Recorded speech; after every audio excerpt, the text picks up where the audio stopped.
wonderful, and that's the way it is, and including contributions. They ask me for contributions, I give contributions. So you were full of when you said that. Jimmy Kimmel. So what you heard last night is Donald Trump reiterating on Jimmy Kimmel what he has said for a year, that when he was a businessman, he just said nice things about everybody. I guess he was a businessman without integrity because nothing he said was true. Right. All that, right? I mean, it's amazing how there's always a ready-made excuse for the guy. It's pretty crazy. It gets even more bizarre here. Trump with Jimmy Kimmel last night. Trump says that in business sometimes he would use an alias. He would use, in real estate deals, a fake name. Talks to Jimmy Kimmel last night a bit about that. Over the years, I've used alias, and when I'm in real estate, and especially when I was out in Brooklyn with my father, and I'd want to buy something, and honestly, nobody knew who Trump was at that time. Nobody knew me, so it wasn't so much so important. But I would never want to use my name because you had to pay more money for the land. If you're trying to buy land, you use different names. What names an alias. I actually used the name Barron, and I ended up using my son because I made a very good deal using that name. I used an alias in terms of setting up a meeting with Mr. Donald Trump. And it was, and many people in the real estate business do that. You use alias, and you have to, frankly. Otherwise, they find out it's you and they charge you more money, and nobody wants to pay more money. When you name a kid Barron, does that put a lot of pressure on him to become a Baron? Well, he's a little Baron. That one is a little Baron, I will tell you. Is he really? He's a good boy. Trump on Kimmel talks more about his son and his kids. Do you drive him to school and do those kinds of things? I have. I love doing it. Do you play games with him, like board games? All the time. Do you ever let him win on these games? No, I try and crush his spirit. I want to crush. I want to win. I want him to win. I know with your children, by the way. My children have done very well, and I have great children, and 5 great children, and I want them to be successful. Sure. I want them to do really well. I mean, that's the whole deal with your children. I have friends that are very successful, and they actually don't like seeing their son or daughter do better than them. There aren't too many where that happens. Well, they're not very good fathers, and they're not very good parents, but I've seen many, many people where they want to, they're so competitive with their children. If they don't one want of your kids ran against you for president, would you crush them, too? I would try. You would? Let me give the phone number, 855.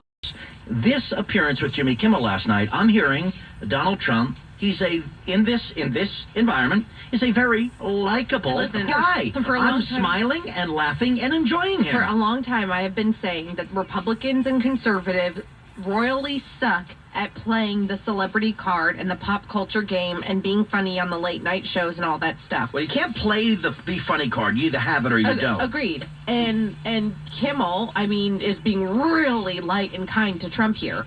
And well, he knows this is true also. Like, he's giving him softballs like he does Hillary Clinton and Bernie Sanders. Kind of show he does. And typically, I mean, when Carly Fiorina or Michelle Bachmann or other people have been on late night shows, I never remember them getting this treatment. Well, late night shows, again, the goal is to be funny, and what he's getting out of Trump here, like I say, is something different than Trump screaming at a rally, and it's quite likable. I mean, again, it is quite likable. It is also true that Kimmel doesn't ask him any tough questions here, and any time Trump doesn't ask Hillary tough questions either. That's true. And so this is the first time a Republican has been on Kimmel and not been asked any tough questions. If you remember with Ted Cruz, he even asked Cruz at least a couple of tough questions. I mean, but he had a lot of fun with Ted Cruz as well. He did, but he asked Cruz. There's always 1 or 2 questions that are slightly uncomfortable with Cruz. There's no questions here that are uncomfortable with Trump. He did tell Donald Trump. He did tell Donald Trump. So as a businessman, you were full of blank. Yeah, but then Trump kind of lied. They laughed because Trump handles away. Right. Trump knows how to handle it. Right, that's a pretty hostile claim. It's not that hostile. And when you listen to it, you can tell it ain't that hostile. Our number is 855-785-8255. Conservative folks and people who are like never Trump folks, because I've got my new hashtag coming. It's hashtag okay Trump, which is different than hashtag never Trump, but I wonder if people are coming around. You hear more of him in environments like this, and I think people who really don't like him, maybe a few come around and begin to like him, because he does. And look, if this is how he is when he meets voters, but met voters in New Hampshire, that's why he did so well there. Yeah, and I think that this is, look, Donald Trump can be charming. He is good at this. There's a reason he was on TV for 20 years. This is his wheelhouse, and if this is the rest of the campaign, if the rest of the campaign is this wheelhouse, he's going to kill her. I mean, he'll destroy her.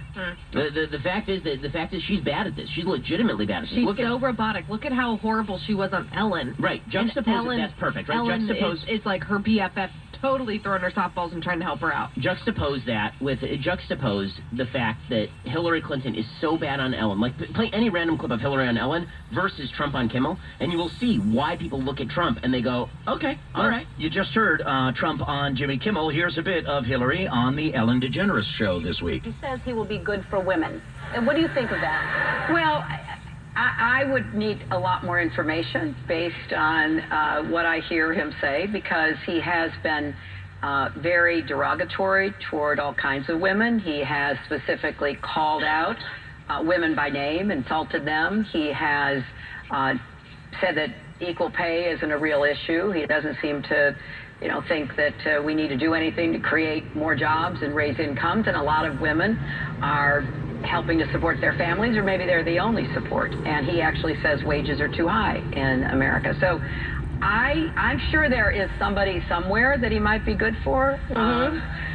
But I think overall, there's just no evidence that he has an understanding of what women's lives are like today. I don't think that's bad. I think it's a conversational answer on issues. Obviously, she's dealing with... It's so boring, dude, and you know it's so boring. No, actually, I don't. I'm telling the truth, and my honesty here... If that were Cruz, you'd be... If that were Fiorina, you'd be... But I'm telling you the truth, and I would hope you would accept me for my word. She is talking policy I'm here. thinking your bias is talking. That's what I'm saying. Okay. You may be telling the truth, and your bias may be talking at the same time. She's speaking policy.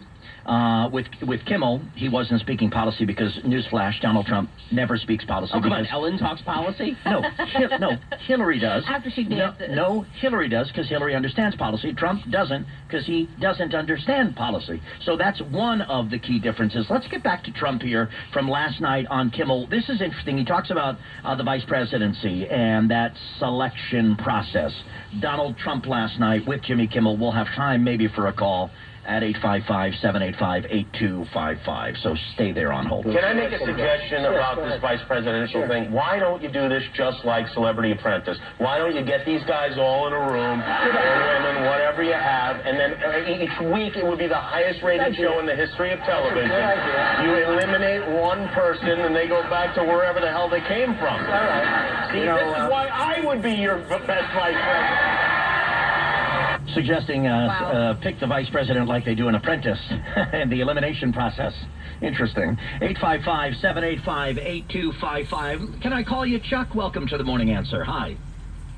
Sure. How's it going, guys? Good. Your thoughts on Trump on the Kimmel appearance? Yeah, look, he can be charming. That's fine, but I'm still never Trump. I was never Trump from the very beginning. I was never Trump from before #NeverTrump became cool. And if he wins, he wins. That's fine. But it's not going to be based on my